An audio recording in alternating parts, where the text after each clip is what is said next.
Five. Okay. All right. So welcome back to our GCTH lecture series, ninth, the episode. We invite the David Cole, a preeminent, the scholar and then academic who actually devote himself to developing, kind of a logic of a pedagogy against this very, the important movement. He wrote in a book about this the paradigm shift, and then what kind of resolution we can bring about in facing up with this very, very important thing happening. So I think before we start, and then the Manoji will give kind of very short introduction about his works, and then who is David Cole. Lots of people already know him, and then we're gonna dig in to directly get into his work, and then more actually the discussion beyond his books. Okay, Manoji, please. Thanks, Alex. I'm quite happy and privileged to welcome Professor David R. Cole, who is one of our colleagues and friends and a fellow Deleuzian. David R. Cole is an educational researcher at the Institute of Culture and Society and Center for Educational Research, Western Sydney University. David began to rethink educational practice and theory in the 1990s at the University of Warwick under the influence of philosophy of Deleuze and Guattari and in conjunction with the Cybernetic Culture Research Unit. David has worked full-time at Australian universities in teacher education since 2004 and has contributed 15 books, 100 plus research articles, and has taken part in 16 funded international research projects. David is one of the founders of knowledge area of Deleuze and education and runs an online research institute. David's latest book is Principles of Transversality in Globalization and Education, co-written with Geoffrey and Bradley. And today we are going to discuss his very latest book, which is titled Education, the Anthropocene and Deleuze and Guattari. I think this book is quite prominent and singular because it addresses the crisis of the now, right? He talks about a crisis in the book, and it's sort of a Deleuze-Guattarian response to the crisis as well. I think that's the singularity of the book. And I invite David R. Cole to kind of introduce the book in 5 minutes. Okay, 5 minutes. Starting now. Top is there's the book. Can you see it? Yes. Education, the Anthropocene, Deleuze-Guattari. So the idea came to me in 2017, thinking about the Anthropocene. And really, I suppose the sort of, the breakthrough moment for me was to sort of realize that, we're in new conditions. The Anthropocene, human-induced climate change, the atmosphere is changing, we're changing, the whole planet is changing. And so all the education and the way in which we organize pedagogy, the way in which we organize schools, universities, that has to change as well, given these conditions. So I suppose that was my first overriding concern, to try and theorize that and try to understand that, try and write something powerful and interesting in that field that addressed that change, that necessary change. And to look to Deleuze-Guattari as my inspiration, as my theoretical backbone. And I would cut Deleuze-Guattari studies up into three: as pure Deleuze studies, more philosophical aspects. There's a pure Guattarian studies, which is more activist and schizoanalytic and actually tries to make a difference in the world. And then there's the Deleuze-Guattari stuff. So this book is mainly based on Anti-Oedipus and Thousand Plateaus. Just go very, very quickly into the book. Obviously, it took me 4 years or 4 years to write. Just go through the way I organized it. The first section is about time, which is a big important concept, especially for Deleuze.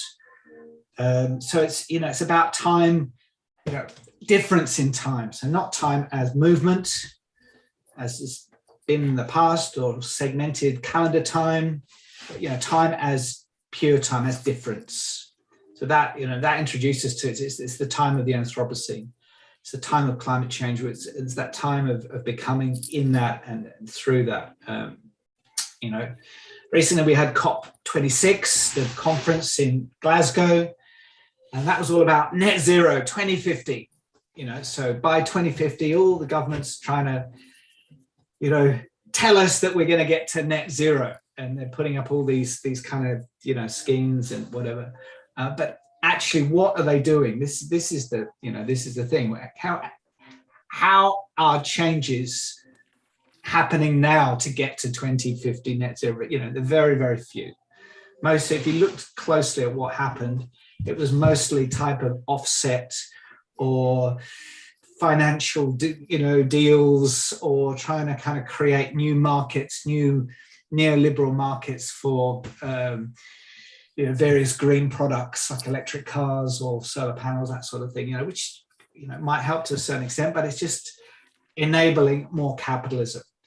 And so this book goes in a very different direction. So I analyze the Anthropocene according to 4 unconscious drives, which goes right back to cavemen, prehistoric times. First one is tool enhancement, I call it.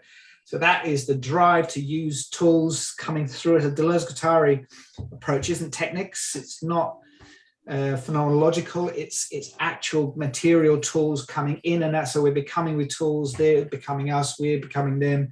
It's this change from history, many millions of years, which is stone. Stone was the main tool we shaped with. So we became stone, So that analysis, if you analyze it properly, this is what I argue in the book, then the education can change, because you've realized what the drive is that's making these Anthropocene conditions that's changing the whole world. Second one, carbon trails. So if you go, right back to earliest use of fire, we have a very, very strong relationship with carbon, with heating, with fire, with using wood, coal, oil, all of these products to enhance and change our lives. So again, it produces these unconscious drives. It flows through communities. It's not personal. You don't hold on to it as an emotion or as a memory. It's something that is wholly collective. Third one was the Phalocene. So this is a general distribution and control of sexual energy. I wrote this when Trump was, in office. So it's like it had that double entendre, sort of the Phalocene, that is kind of, the phallic saying repeated through these absurd politics that kind of went, the Trump politics that happened during that time. Am I still there? Is that everything okay? And then fourth one is atomic time. So it's the end of 1945, the détente, which has created the conditions which has made, it's called the Great Acceleration. Acceleration, consumerism, globalization, business, in the détente of the nuclear, after the dropping of the 2 nuclear bombs on Japan in 1945, that's created, again, these conditions. So the 4th chapter, I look through how we've got there and how it can be understood and resolved as a deep drive in human conditioning and work. Next 2 chapters, I look at education. So try and actually get the new educational pedagogy for this Anthropocene from those analyses of the drives. And that isn't kind of enough. So you remember in the Bergson book where you've got the cone, the 4 drives are the kind of the spiral, they're the cone that's going down, they're driving the Anthropocene. But at the top, what we see most of the time is just globalization. This is the current level of the global capitalist community. So that has to be linked in our educational practices to kind of, get buy-in from students, from communities. So the linkage between the analysis of the drives and then globalization is actually very important. That's what I do in that chapter 6.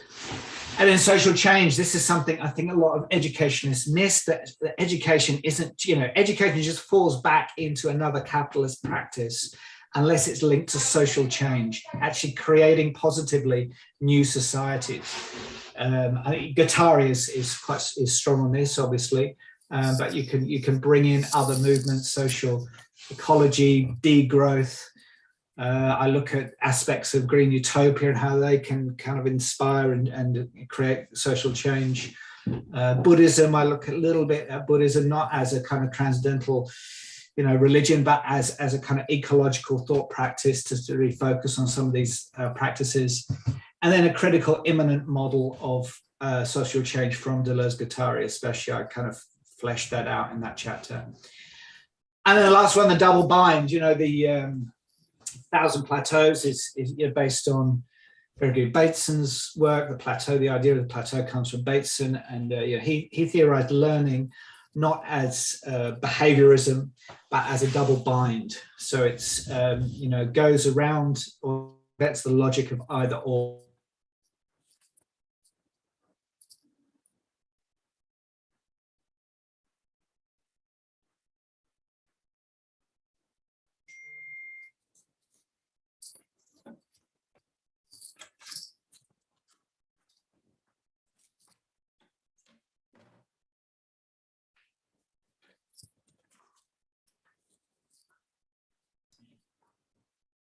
Yeah, the internet connection is not stable in Australia.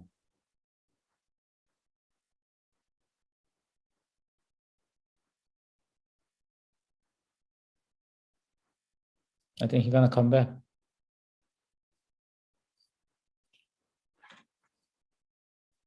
Yeah, Yeah. I'm actually He's gonna log in again.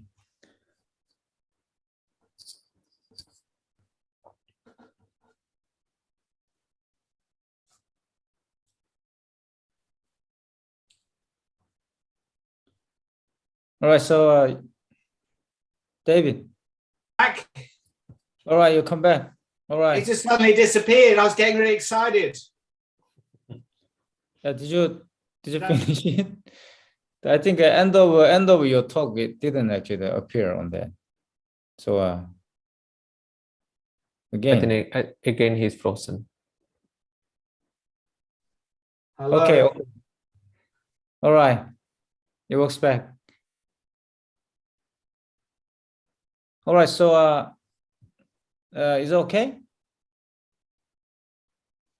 I'm getting unstable internet connection.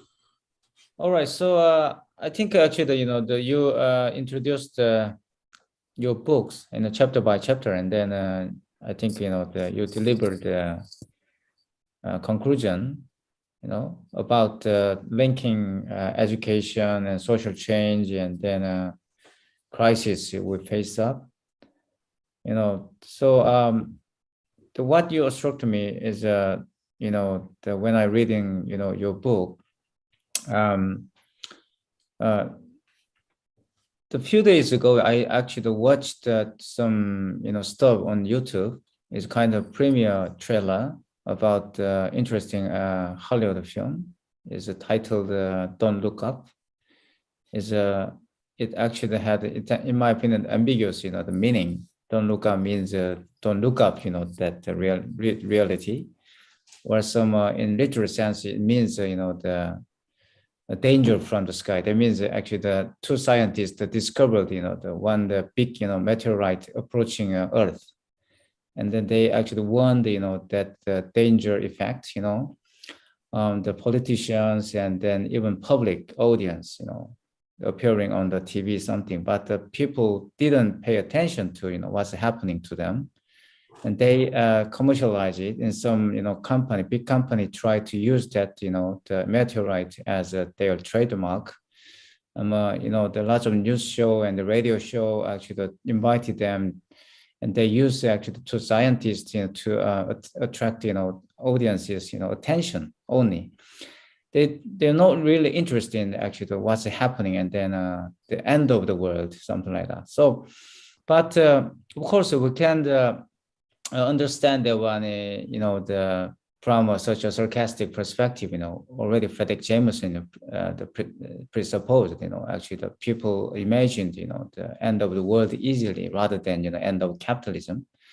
But anyway, just that actually the movie touched on some kind of, my own the feeling about actually what's happening around us today.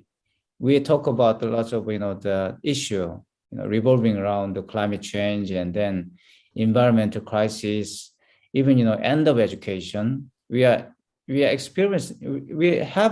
kind of end of education, during this pandemic.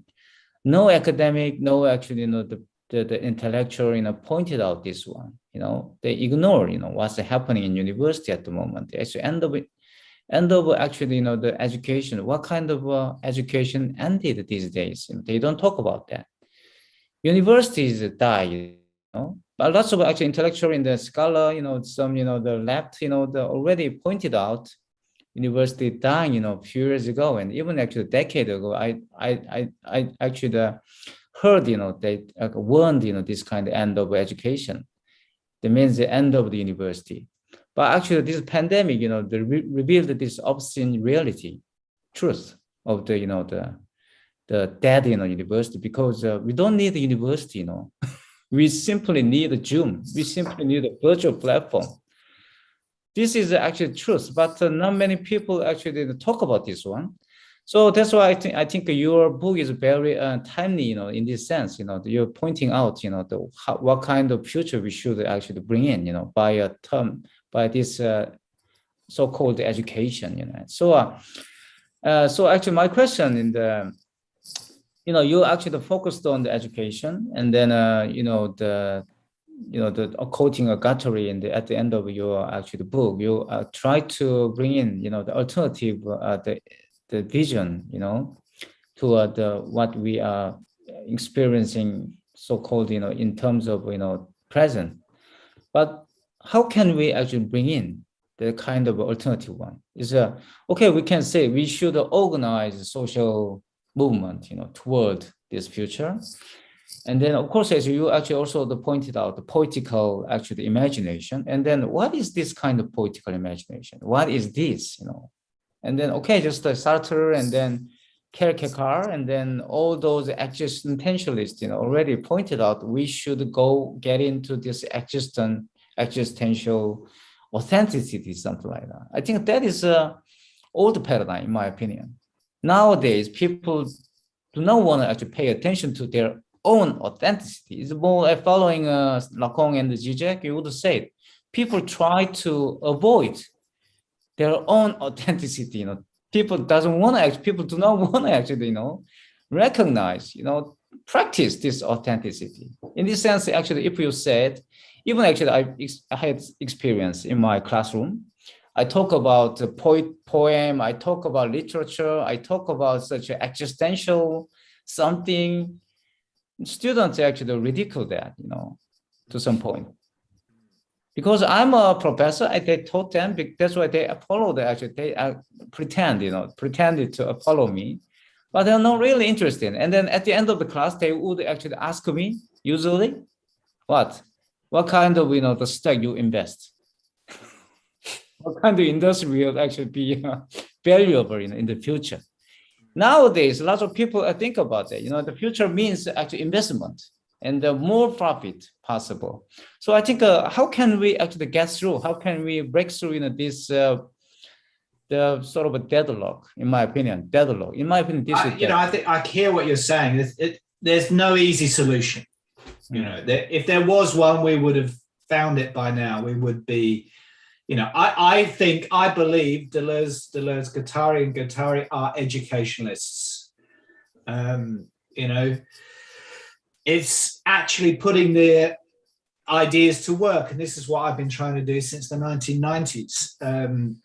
It's all very well theorizing them, explaining what they mean, having kind of this sort of prose poetry type approach to Deleuze Guattari, when you just sort of stream of consciousness, put lots of words in a big sentence, but actually trying to get something that goes anywhere, that does something, that moves people, that changes things. That for me is the point of it. And it is hit or miss. It's experimental, in front of your audience. You may fail, and in an online video, you may succeed by accident. A piece of writing might suddenly jump out at you and speak in a certain way that's never been spoken before. I think it's, Deleuze Guattari aren't easy, and they're kind of not. It's not an obvious approach. It's not, you do this. It's not. They don't give you instructions. You don't follow them. There's no church of Deleuze Guattari where we go worship at their altar. And this is a set, this is the set pedagogy for solving climate change. And that's why I think, some people find it difficult. They think, they want to they want the solution, as you say, tied to profit, tied to investment. It's going to be the next Tesla. We can invest in future pedagogy now. Great. But Deleuze-Guattari deliberately undermined that sort of thinking and that sort of appropriation, and that's why their ideas are so seductive in many ways and so interesting, that they kind of slip between your fingers when you think you've grasped them and you think, right, this is the way forward. I spend most of my life in education not mentioning them, even though I believe in it, and this is what I do, and this is what I write books about and think about. If you mention it at an education conference, the whole place goes silent. They don't understand a word of it. It's gone. It's already over. It's game over for them. That's why I have to go to Deleuze conferences. At least the people who have read the books there, can engage in a conversation. But for me, their work is pragmatic. It's not about explanation. It's not about scholarship in many ways. It's not about going through all of the references that Deleuze is making or Guattari or whatever. It's actually trying to making difference happen in the world.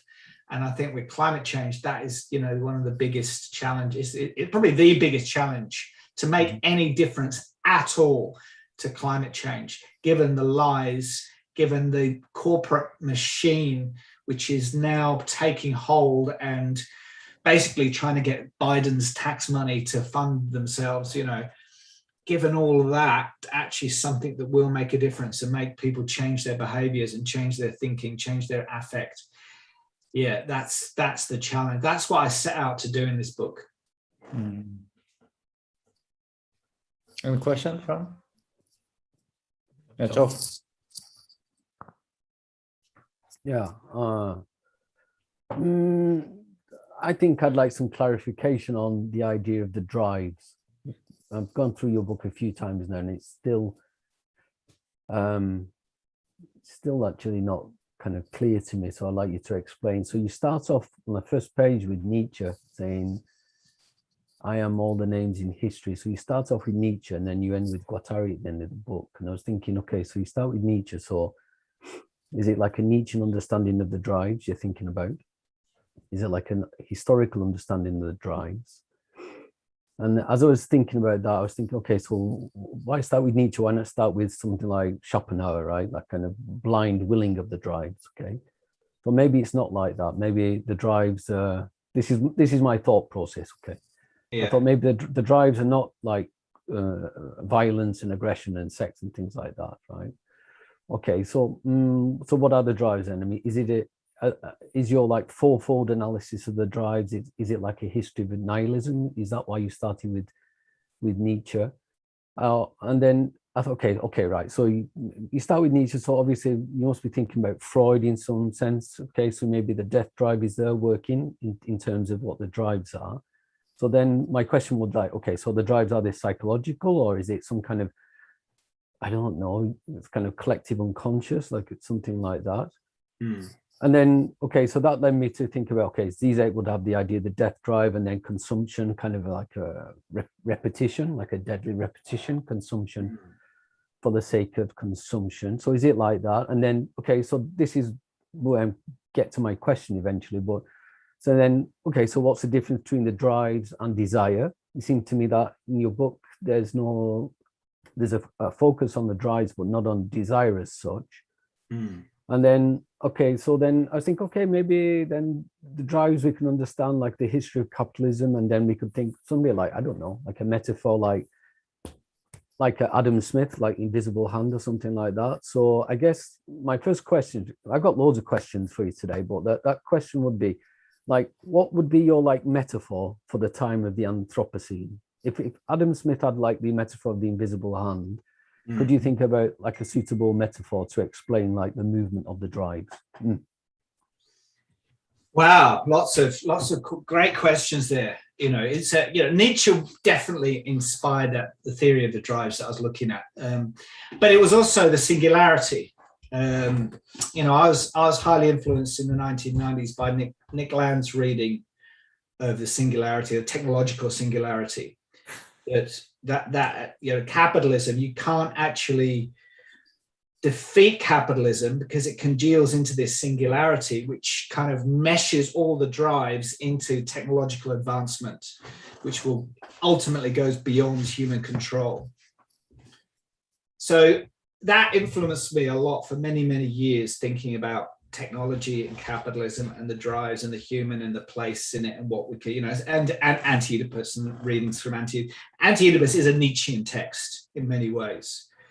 Not Schopenhauer, it's not Schopenhauerian, it's Nietzschean, so hasn't got that kind of sadness, the sort of the pessimism of Schopenhauer, but it's got this overflowing kind of energy, which is Nietzschean.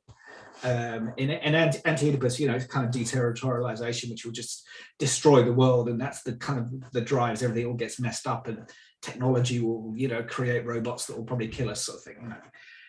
But if that for me kind of is over, that moment, that it's still kind of a possibility, I suppose, but it's when I came to think about this book and the Anthropocene, the metaphor of the Anthropocene, this is the metaphor, this is the, it's a black hole. In a way, our drives are our success. It's power. It's the way in which we've got resources and we've got energy and we've made communities and we've made society, and they've changed through history. So history is there.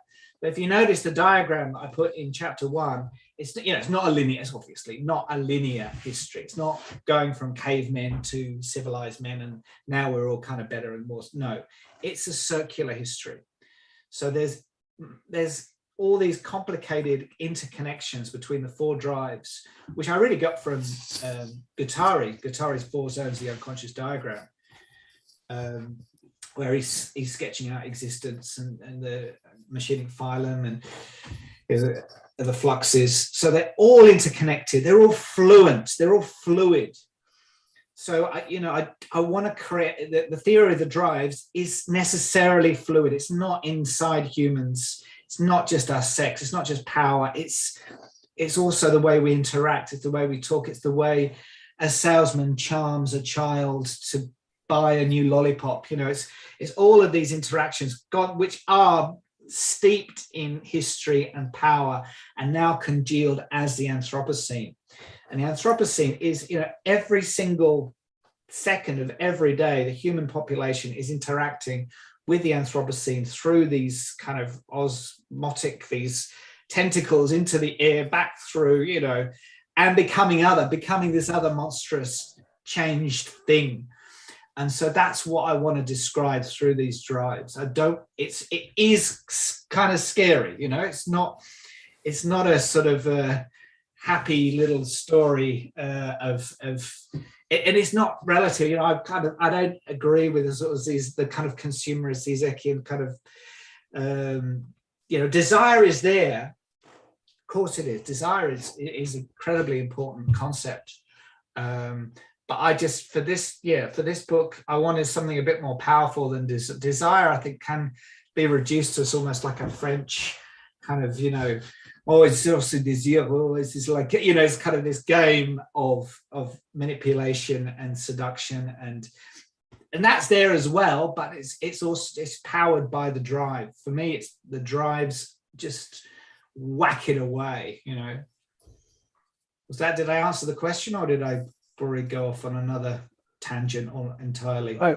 Well, like your analysis of the drives, okay, then from what you just said, that's the history of capitalism. But I was thinking about pre-capitalist modes of production. So how do the drives work there? Are you saying that capitalism has always been present? Is that? It's not just capitalism. It goes back right to prehistory. Right. So the difference in the 4 drives, 2 of the drives go right back. The carbon trail and tool enhancement, they go right back. It's the last 2 where humans and time, the atomic time, the ability to kind of see the universe in atoms, and then the Thallocene, i.e. the control of sexuality through state-run religions, through work, through these rituals. Capitalism clearly from 1500 onwards is really connected and vital to the way in which the drives augment and change and You know, the steam engine, the steam, James Watt and the steam engine, that's, you know, that's vital. This is why I kind of, you know, try and, it's not, I think when you do Deleuze-Guattari and when you're doing history, I think it can be a bit of a slippery slope that you kind of, sounds like you're telling facts about history, when what you're trying to do is actually make connections so these drives are becoming apparent. You're looking for the fluidity in history between the drives, between the concepts, to see how they're all linking up. And that is the power, that's the change, what I'm trying to describe. Why not just like write a history of techniques then? What's the difference? Why not write a history of technology and like the history of self-preservation or evolution or, you know, survival? What's the difference between that reading and then your reading of the drives?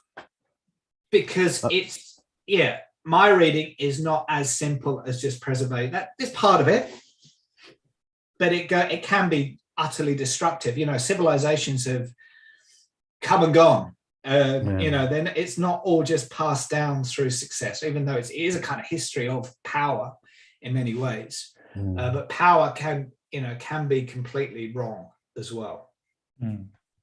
So, you know, technics is in there. It's like, I don't like you were kind of talking before in the Deleuze conference. You know, Husserl is right through Thousand Plateaus, for example. So it's not excluding the influence of techniques within certain points. It's just opening up the argument enough so techniques as well can become completely fluid and not just one driver. Do you see what I mean?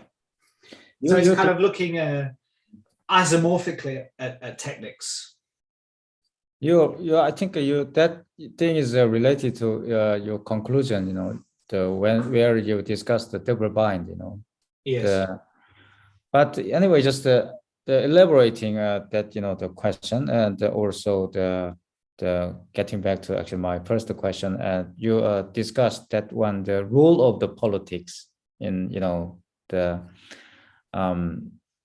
is not kind of overcoming, it's kind of, you know, how can we actually define it anyway? This you know, the deconstruct or some, as you demolish, you know, this kind of double bind or some creating a new actually time future, and then we need politics, you know. So but actually it's not the kind of politics you said, is a governmentality. In my term, it might be a technology of governing, you know.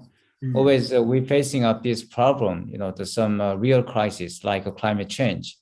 And then lots of people simply focused on what kind of government we should organize, something like that. But there might be a kind of, you know, in my opinion, adaptation of a technology, you know. Is of course you already actually include, you know, the technical moment is, as you said, is that is like a publication or something like that. So political, you know, the moment is the first response to that kind of, you know, some experience, you know, then when such a danger and crisis come up, and then we actually responded in politically, you know, we didn't, you know, reasoning that one. You know, we didn't do actual reasoning that one. And then that's why actually the like, you know, about the Benjamin, Deleuze also opposed thought to a reason. That we do not actually bring in, you know, the resolution. But you know, we responded, and then there might be actually kind of a drive, you know, in my opinion. Is, but the thing is that, okay, just we can accept such a Nietzschean concept drive, and then, you know, the blind wheel, something like that. But if we accept this one thing happening, the very actually the disturbing thing happening, why is that? How can we actually bring in politics? Politics is, you know, shared, you know, some, you know, imagination. This is, I think, a dilemma. If we agree, you know, fully agree, you know, Deleuze and Guattari, and then also enemy of Deleuze and Guattari always, you know, put forward this sort of critique. There might be some anarchists, something like that. But I don't think actually they support the anarchism, you know, by this concept. So, you know, that's why I think, you know, the Deleuze went on to a different direction from Foucault. Foucault talk about the Nietzschean communism, but you know, there is a kind of a very discrepancy between Nietzschean, the vision and then, communism. So how can we solve out this, the gap, this paradox, or some beyond the double bind, and how can we actually, keep deconstructing this double bind, and then, beyond this sort of left to right oscillation, something? Again, it's a really good question, and it's there's no easy answer. Like, I kind of fall back to what is philosophy, and Deleuze is, people say it's mainly a Deleuzian text. He did, Guattari's in there a bit, but his discussion of the Greek polis and the relationship with the Greek polis and territory, and how it kind of breaks out that territory and then deterritorializes, changes and becomes immanent to itself through this kind of possible ecological sort of movements. There's no simple politics to this climate change question. Enhanced governmentality means enhanced capitalism. It means corporate control over the solutions to climate change, which inevitably, they greenwash, they lie, they just try and make profit for the government or whatever body is paying for them at that particular point.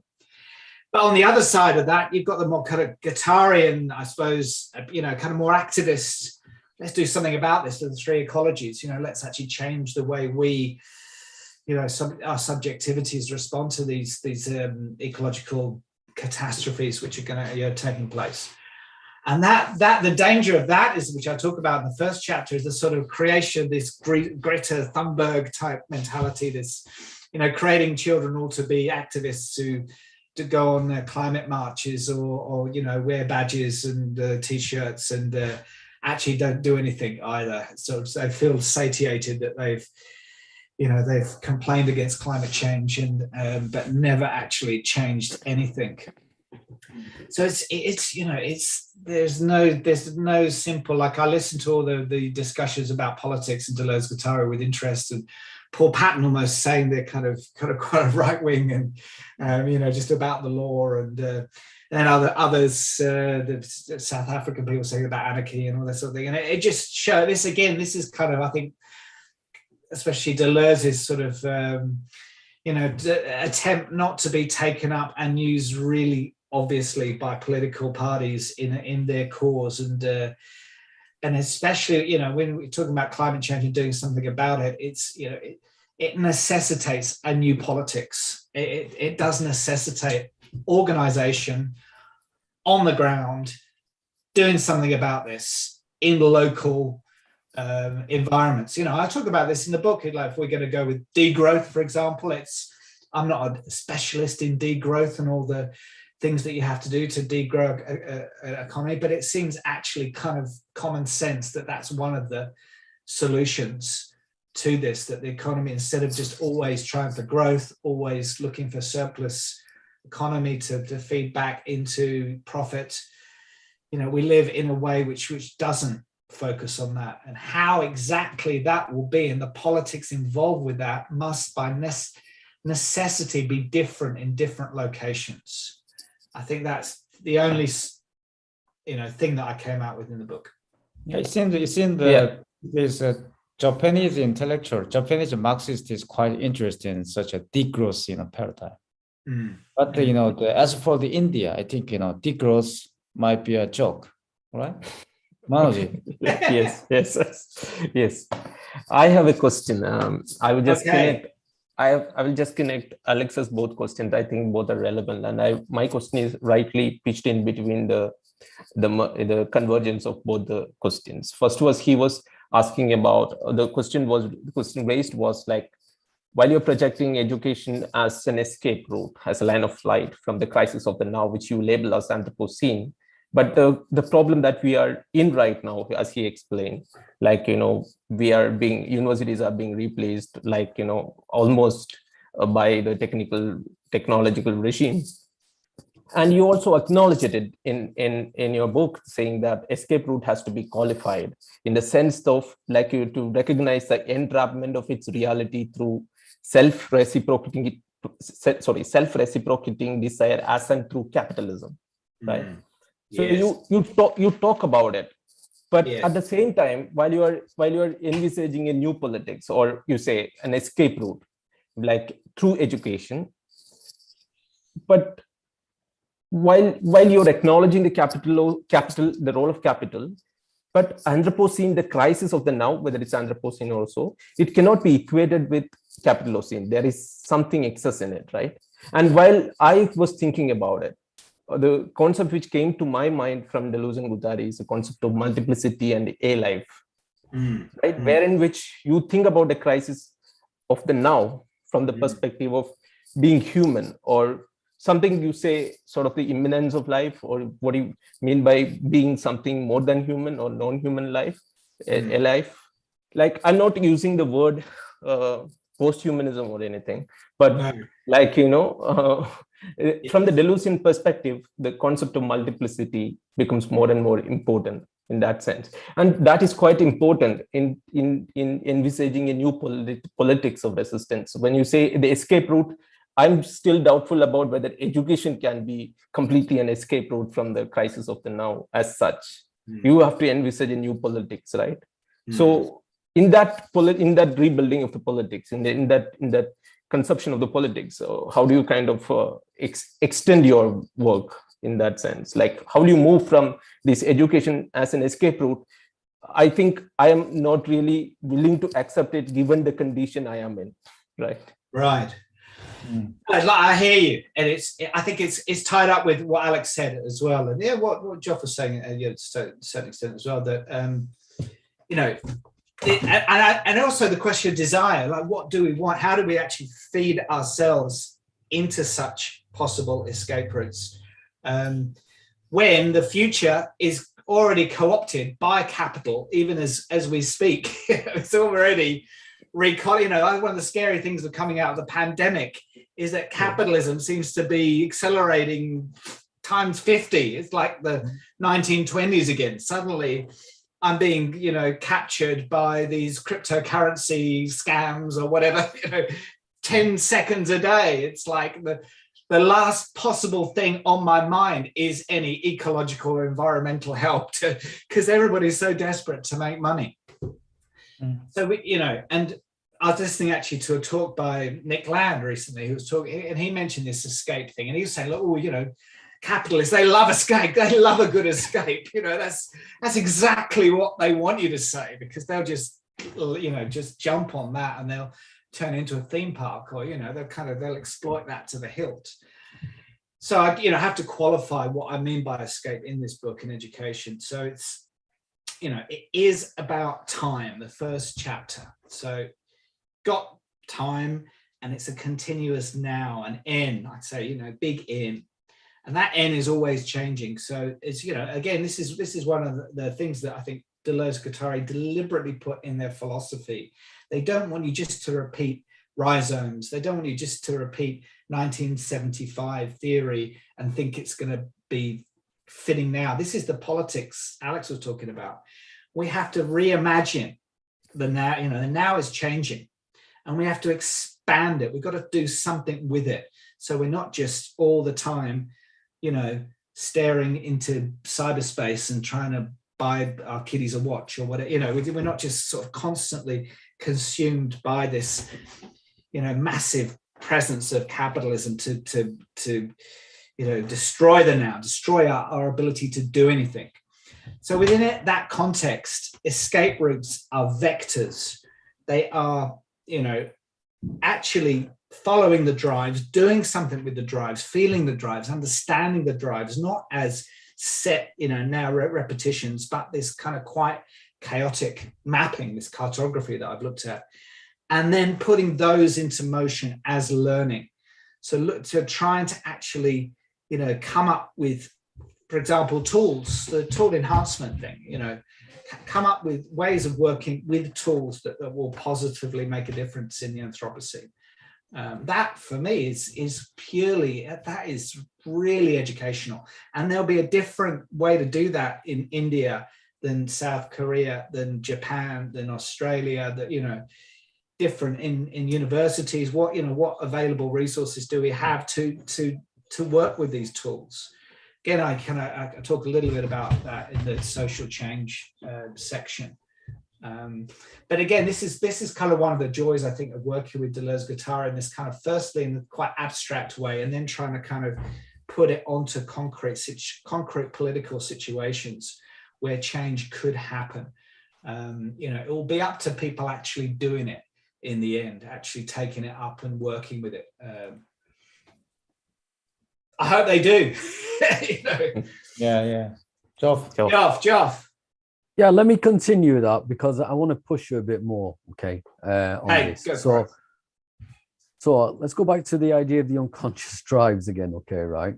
Yeah. And then you just mentioned that capitalism somehow kind of co-opts the future, right? It kind of forecast, let's say forecasting, right? Not anticipation in the Kantian sense, but forecasting. Let's say there's capitalism is always, axiomatically forecasting what is to come next. It's one of its axioms, yes.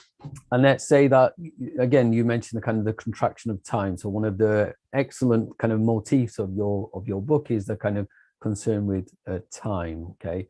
Now, when I read your theory of the drives, then what came to my mind, well, there were several things which came to my mind. I mentioned the Adam Smith, the kind of invisible hand idea, but I was also thinking about the Marxist interpretation of history, and that would be like someone like Mandel, or then maybe Carlotto Perez, a kind of a wave theorist of the early 21st century, right? And then this is to understand technology as a kind of the very kind of fuel of capitalism. So all of that brought me back to, like, and I think Nick Land even mentions this idea of the K waves, of Kondratiev K waves. Yeah. So I thought the waves are one way to understand this kind of working of the drives. And just briefly, the K waves, the Kondratiev waves, there is a kind of contraction of time and acceleration, which is brought about by technology. And you mentioned the steam engine. Well, it's actually the patent of the steam engine, according to Karl Marx, which universalizes that technology. And then there's a Kondratiev kind of links things like the invention of textiles in the mid 19th century. You got the railways. You got electricity, right? And then it goes on. You got the automobile, the moment of automobile, and then you've got the scientific breakthroughs and things like that, and electronics and so on. And we're all kind of going through that with biotechnology now and PCs and that. Now, the forecasting what is to come this century, if we can imagine like this sixth wave, right? Then maybe that's because you mentioned the singularity, the technological singularity, right? Well, whether I kind of, I'm not quite sure if I agree with you, but in terms of what the singularity is as such, but the wave, to think about the contraction of time and the forecasting of the future and the kind of co-optation. So in terms of education, what can you anticipate as a kind of sixth wave of education?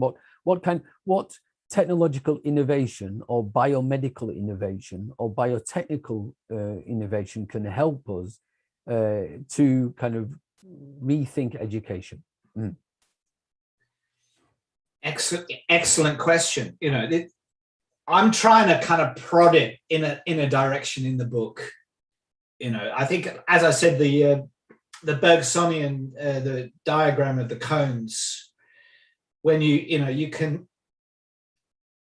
And I agree with your analysis that if you can hold as much in the cone, it is the kind of memory, isn't it? And its drives and its power. If you can hold as much as possible in there at the same time, then you've got a better chance of affecting the superficial, which is what most people live in, globalization now, this constant changing one world capitalism, which dominates everything.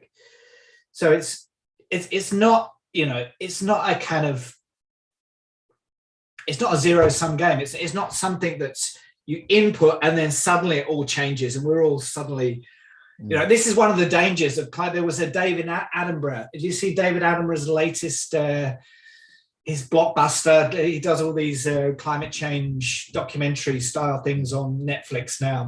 His latest one, he was looking at the boundaries and the scientific analysis. You know, I've got no disagreement with any of the scientific analyses. You know, it's when they come to change, that's the problem.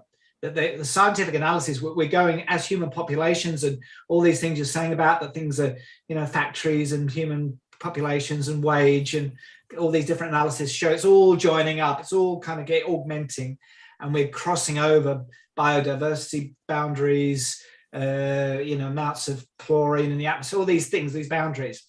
But then the solution is always suddenly you draw back from these correct, and this is what my analysis of the drives hopefully was, you know, even though it's not history, but it's showing these connections. But what's the solution? As you say, what is the education? And then it's like some magical thinking. We're all going to be like higher conscious beings. We're all going to suddenly change and become very good ecologists and never, you know, sit on a bunny rabbit or anything. You know what? I don't know. It's just kind of the absurd change. So, you know, from my perspective, what we're kind of doing is actually accelerating these drives. It's actually pushing them even further.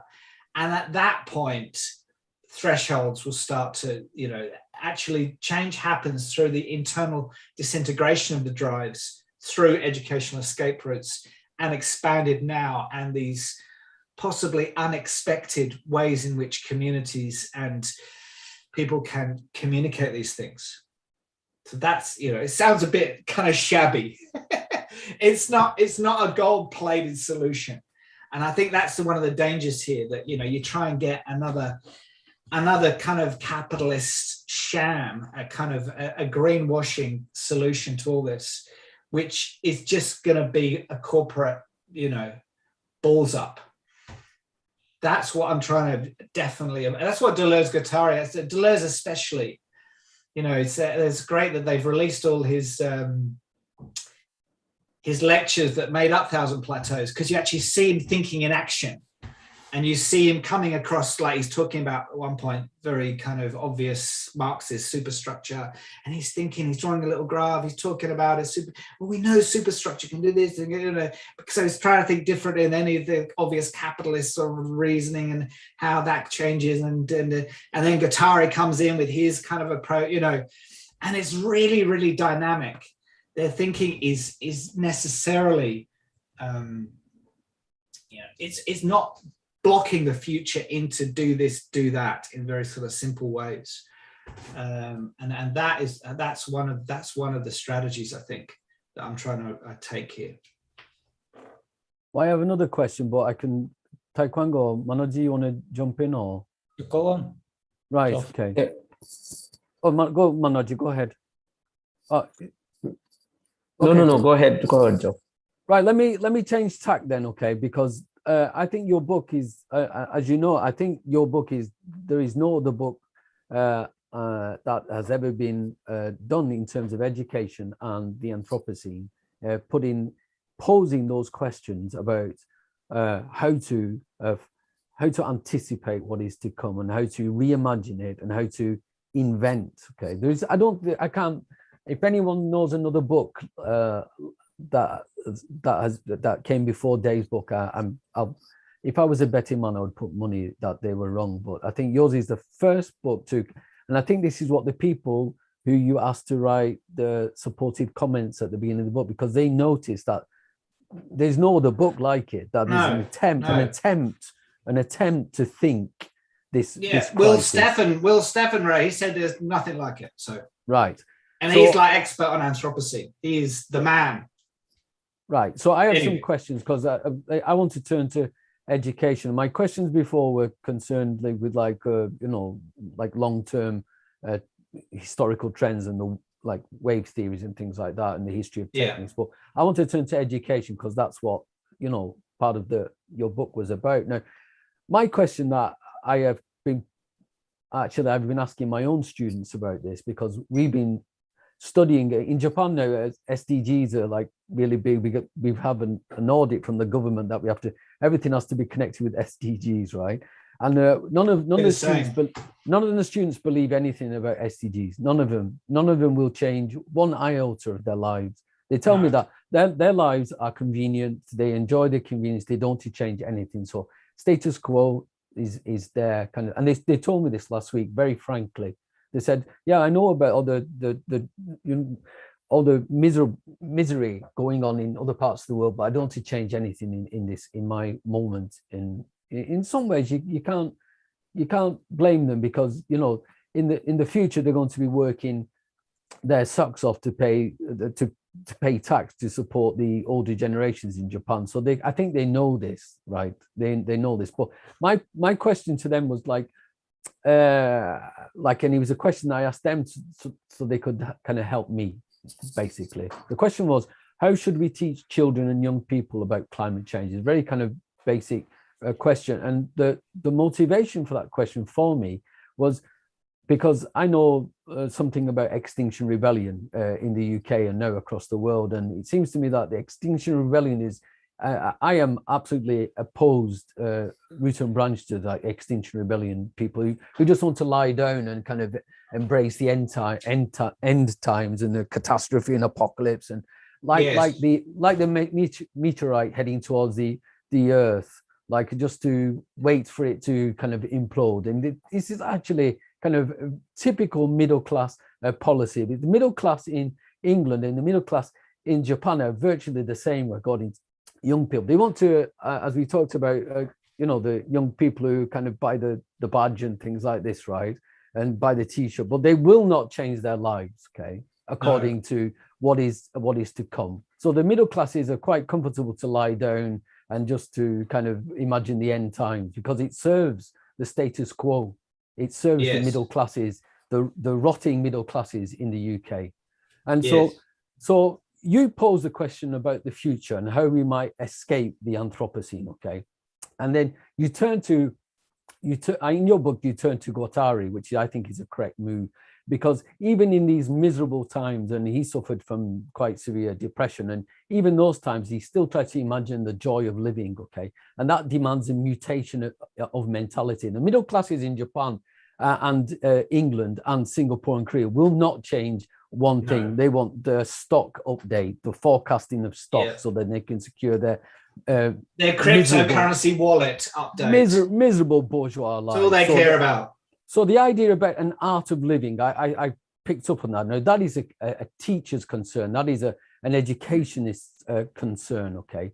And I think that's really important. So one thing that I wanted to ask you, okay, is because I am kind of, I am totally against this kind of post-human kind of fetish which is occurring now, and this kind of transhuman dream, and the idea of like that hyper object theories where we just, okay, it's just over there and everything's just completely in despair. So we've got to go into ourselves like some kind of Buddhist, the Timothy Morton is like this kind of pseudo Buddhist move, right?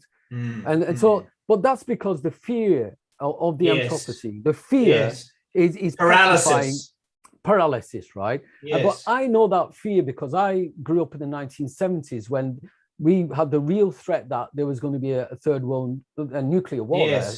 And that petrified me as a young person. And I think I know what it feels like to be petrified as a young person, and what the young people nowadays feel towards the Anthropocene, okay? So I think you do that absolutely brilliant, okay? So my question would be something like, can you spell out what this dark pedagogy might be like, and what would be the education of the drives, and what would you say to the middle class conservative young people in the UK and in Japan? Absolutely agree. It's when you get an existential threat of this nature, which we are in, you name it the Anthropocene, doesn't matter really what you name it. What you find are those who can act and those who can't. Guattari acted. He didn't just write theory. He traveled around the world. He tried to activate kids, trade unionists, artists, people in Japan, whoever, wherever. He was constantly flowing with this energy, which came from and ended up, you know, turning into depression and a black hole. So that is the key, not to become a black hole. This is where the singularity, you know, this is, you know, my personal history when I was influenced by Nick Land and the Cybernetic Culture Research Unit in Warwick. That was the most interesting set of ideas and group of people I've ever come across. But it was a black hole. There was a negative space to it. It was a kind of middle class, you know, acceptance of the status. They didn't really want to change anything, a lot of them, in many ways. They just wanted to kind of, you know, hypothesize, that will kind of just, you know, debate these really important, huge things like technology and control and society and capitalism. But they, you know, the art they made out of it, that kind of hyperstition they came up with, didn't actually connect with people in many ways.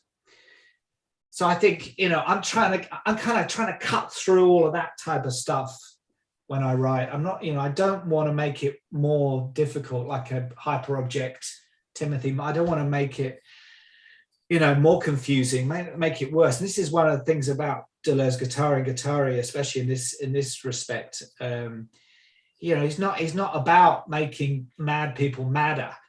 You know, he's not about making middle class people even more scared and more likely to glue themselves to their, you know, railings or whatever. He actually wants to get out, you know, discuss these things, theorize them, come up with some crazy ideas, and then actually see them working, see them in the world, see them happening, you know, actually doing something about it. I suppose that's where, you know, I think there is a big danger here that you just get all these people going on climate change marches, or I think the Extinction Rebellion, as you say, their main concern seems to be to get arrested and then get in the local news, and then they go back to their lives as it was before. But it doesn't actually change anything. It doesn't go anywhere. So I'm trying to kind of get the energy from these drives, from this thought, from this analysis, put it into education, put it into, it has to be a reevaluated education. It has to be something that challenges, you know, the way in which education is organized and thought at the moment. Otherwise, again, it will just become absorbed into another fad. You know, I get in my own, because I kind of, you know, I show a preference on the internet for climate change and environmental things. I get a million different solutions in my mailbox to climate change, and pedagogy is one of them. Or, you know, now you can go eco-pedagogy, go out and commune with nature. You know, outdoors education, it can be the most conservative, you know, fascism was born from outdoors education in many ways. It was born from Bavarian walking groups. You know, that's where fascism kind of came from. You know, they were kind of, this is what capitalism produced, was Bavarian walking groups. And then capitalism is now producing, you know, Extinction Rebellion. It's producing, you know, people go, all right, I'm not just going to go for walks, and I'm just going to, you know, keep my conservative values, and I'm never going to change anything. So it's actually, we need people to change society, change the way they think. There's the three ecologies, and then eventually, you know, feed that into. And for me, education is the, you know, most open field for that to potentially happen. I just want to kind of I think your book has two parts, like wherein which you explicate the crisis of the now through Deleuze and Guattari, as you see in the four functors of schizoanalytic cartography as explained by Guattari, and then you kind of come up with a solution, and in between you ask a pragmatic question, wherein which the question remains with respect to being able to critically analyze if anything changes overall given these initiatives. So you ask a very realistic and a pragmatic question, wherein which you say how to bring in this change, and then you kind of suggest education as a escape route. That is where I think also your acknowledgement comes in, wherein which the green utopia that you think of, it's not an idealistic one, and it should not be a greener capitalism as well, right? So within all these parameters that you have set, like as limitations of the thinking itself, like of a escape route, but will it not be applicable to education also? Sorry, say it again. In what way? Say Hello? it again. Yes, Okay. Should I repeat the whole question? No, just the last bit. No, I'm asking, like, if green utopia, Yes. is there, like, you have to be really aware of it, should not be a greener capitalism, right? Yes, You post that question there, with all the Yes. other pragmatic questions. So why do you think that education as an escape route can also be entrapped in all these kind of anxieties and problems, right? Because it can be thought in a very limited way. It can be education can be as much as a trap as anything else. It can be more of a trap. It has to be rethought, given parameters like an expanded now. That is rethinking education. Having the spontaneity, working with fabulation, as Alex was saying, working with environmentalism not as this kind of set, this sort of alternative approach that kind of goes nowhere, but actually has as much power and energy as capitalism does. I think I was quite affected by old friend of mine, Mark Fisher. I used to talk about these things with Mark a lot before he unfortunately passed away. But he was caught a lot by he was a trade union activist, and he wanted to take the theories and talk to people on the floor in the workshop, and he was always disappointed, or he felt this sort of sense that people wouldn't. There was very little self-organization going on. It's kind of what get back to Alex as well, and Geoff's kind of point of his students being sort of so blasé that almost they have to be provoked. They have to be you have to kind of get something. Education has to be almost non-education. It has to be sort of so beyond the parameters of what they think it is in the first place that they're kind of a banality. That they're snapped out of consciousness. They're snapped into a different way of seeing these things and actually acting and doing something. So again, this is what I'm trying to, is kind of keeping the energy going, keeping that kind of flow. I rewrote that book like 4 times, and one of the reviewers said, we want more kind of theoretical explanation in the drive sections. We want these kind of more abstract, almost sort of Husserlian moments in there, kind of these kind of very theoretical, metaphysical. And I said, well, that the flow of it is that would detract from the energy. I want to keep the energy there, and then people should be able to do what they can with it. I can't, I don't want to over determine how people in India are going to read the book, or in Japan, or in Korea. It's, I think this is one of the reasons we still talk about Deleuze-Guattari, that we haven't used up all their energy yet. There's still more theoretical, cleverly. 1,000 Plateaus is so clever in many ways, a non-representational thesis of that nature, that magnitude. We're still plumbing those depths so that's, education is one of these depths in here. It's in many ways, it's quite, it's about immanence, I suppose. No, I have no doubt this book being a singular book in the larger field of education, connecting Anthropocene, Deleuze and Guattari, and education. It's absolutely brilliant. I really enjoyed reading it, but my concern was only with the second part of you projecting it as sort of an escape route. That was the only concern which I want to get clarified in that sense. That's fine. Yeah, it's the word escape route, like the line of flight in Deleuze-Guattari, is kind of, there's an ambiguity there, exactly what that means as well. It's sort of, it's in the painting, isn't it? It's where the perspective is, where she, so it is about depth. It is about perception, which could almost bring it back to a kind of, phenomenological point, I suppose. But I wanted to make the escapes physical as well, real, material, and not just a kind of clever, metaphysics of not being trapped by everything. So I think if you allow me more question, and then yeah, as for the education, adding on actually Manoj's, the discussion, the Althusser, the define the education as kind of the weakest link of state apparatuses, Yes. And I think He was right. the idea of education also quite similar to Althusser's one, because Yes. Deleuze actually believed, in my opinion, one of the most important term or concept Deleuze adapted, through his work might be an experiment, experiment. So even actually his conceptualization of minor literature is Kafka book, right? Actually, in the written by actually the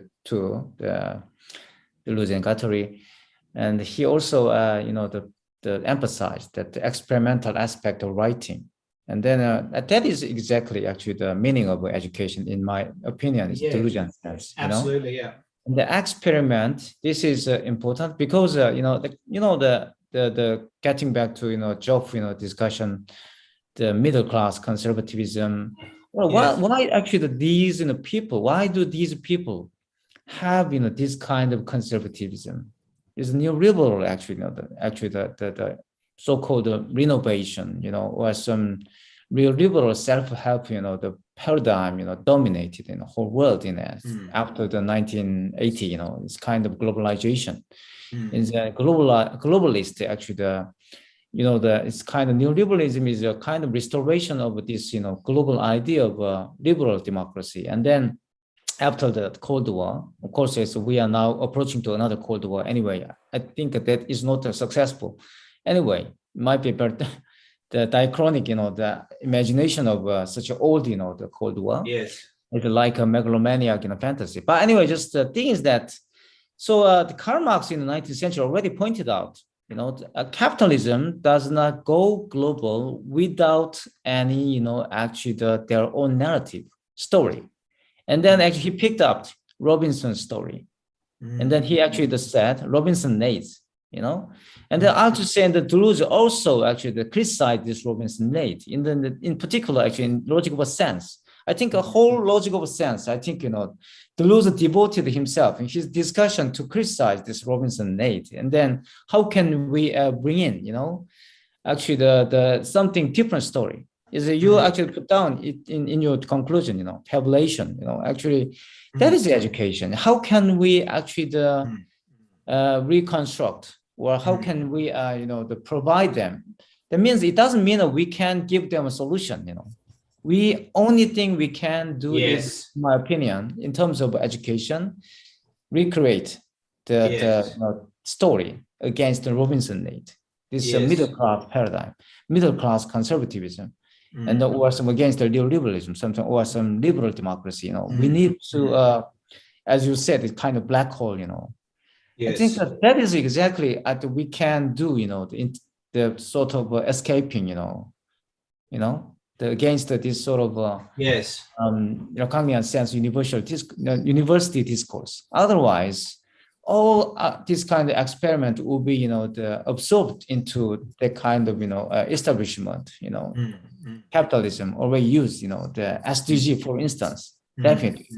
How can we build up the more rational, actually, effective solution to the climate change? This is a wrong question, in my opinion. This is a quite wrong question. How can we provide? And so is a few months ago, they did, the G7, the summit, and they didn't, invite China, and no longer G8 these days.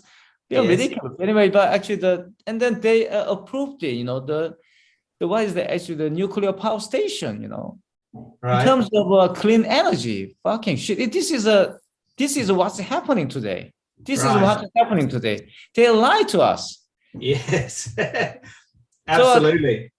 So we need to actually, open this education field, to more people getting in. And then that's why your book is a kind of a textbook, by which we should actually teach. Yes. And then it's the actual idea, So this I'm thinking. So, but that's why just, I questioned like that. What kind Can I just agree with you about the influence of Althusser on Deleuze? I actually wrote a paper on that, Deleuze's materialism, and if you look at his work from 1968 to 1972, you can see a definite trajectory of him going through Arthurian concepts of the state and superstructure and conditioning, and how conditioning works in terms of money and capitalism. And it's we don't understand what he's trying to do and what what Deleuze-Guattari tried to do without Althusser, I don't think. And that's again why I'd argue that they are educationalists when it comes down to it, because it's how the state functions, but it's how the state learns, and getting to that point where you can actually subvert that learning or change that, do something about it, rather than just have it as a repetition, have it as another. This is the danger now. We're in a really dangerous phase at the moment, post-pandemic, because the capitalists are just rubbing their hands and they're just getting ready to jump in and just destroy everything even further. Any chance of thought is just going to be wiped away in this return to the profit days of 1920s, or wherever they think they're going to go back to, which will lead to a worse situation. But so it's really, really important that thinkers stand up and try and actually go through these things positively. What is important, even actually the Althusser didn't actually do it successfully. He failed to actually explain, this one. So why is that change, These days, we need to actually bring in this imagination of a change, but most of people, of course, are actually dominated by this, the jobs, term, the middle class, conservatism, do not want to actually change this status quo. No. You know what I mean? It's an establishment. Owen Jones, actually clarified this one in his book, The Establishment, few years ago, he published that one. And then he actually analyzed how this actual regime, came to exist. And then, actually lots of people, most of the people, today, do not want to actually change this status quo. Even actually the university, even actually we facing up with this pandemic. That's I think we keep talking about the change, the possibility of change. How can we actually bring in, actually this kind of change? Is of course, as we can say, the escaping or something like that. But anyway, I think the essential, meaning of this, the escaping is change. How to change, and then that is also you discuss in your book is how to invent, the future. It's not like actually the sort of the linear actual development. It doesn't mean actual development. It's kind of No. something comes up suddenly, and then the break or some black hole or something like that. We need to actually keep talking about this change. The world must change, and then some Edim Baliba said we stop talking about change.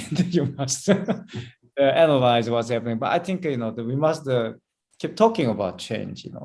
This changeability, but the people want to stay at the moment, they actually enjoy this regime. That is a big problem in my opinion. So your book actually discuss this one, the how to invent in the future, and then of course the education might be our the strategy, and then kind of and what kind of education is possible. I think experiment means Yes. we try to do something prohibited in this regime, That is, I'm thinking, these days. And when I read, book is such a thing that came up to my mind. Absolutely agree. Any more question? I think the time is passed so fast, Yeah. I think it's more than Wait, 1.5 hours. We forgot the time, calculating. Anyway, this is escaping from us. We're all getting very excited, which is good. Yeah, very good. Actually, the moment discuss this very important, issue. Not only your book, but also quite general. That's it as well. That's another thing I wanted to do with this book, because I get a lot of people say, "Oh, you're into Deleuze-Guattari." It's also, it's not it's not political, it's not relevant, it's not about anything to do with today. Yes, it is. Yes, yeah, that's why we need them, we need them. Yes, it is. Yeah. So that's again one of the passion I think that we've all expressed today kind of shows that it's not a take it or leave it topic. It's something really, really important, something that's flowing through us, or something really important that's vital to our futures, to our children, to us, to community, to everything. I agree with Joff about these kind of little fashions in post-humanism or new materialism. They all kind of miss that kind of critical, the actual important things that you're meant to be talking about. They just kind of skirt over that. And today we've gone through that, which is good. All right. I'd like you guys, once we stop the live stream, I just want to speak to you for 1 or 2 minutes afterwards. Is that okay? Can we stay on? Is that possible? Yeah. Right. Okay. So you want to make some concluding remarks and then we can turn it off. Yeah. Go ahead. All right. Then actually today we have a fantastic discussion over lots of topics, and then you must read the Davis book, and then it might be a very good guide toward Deleuze Guattari's philosophy, and then also such a strategy of the education, how to invent actually the future through our experimental imagination. I'm very happy to have you here, and then also we gonna actually organize another episode, 10th one, and then so actually see you next. All right, thank you very much. Okay, right, thank you. See you then.